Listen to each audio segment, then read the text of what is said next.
Permanently closing your Zillow Premier Agent account is straightforward, but it requires a specific process. First, log into your Zillow Premier Agent account on your desktop or mobile browser. Once logged in, navigate to your account settings or look for a help or support section within your dashboard.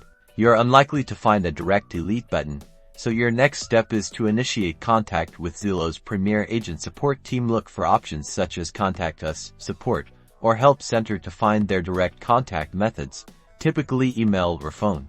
Once you have their contact information, prepare your request. Clearly state that you wish to permanently close or deactivate your Zillow Premier Agent account. Include your full name, the email associated with the account, and your agent ID if you have it readily available. Zillow support will then guide you through the necessary verification steps to confirm your identity. Be prepared to answer security questions after verification.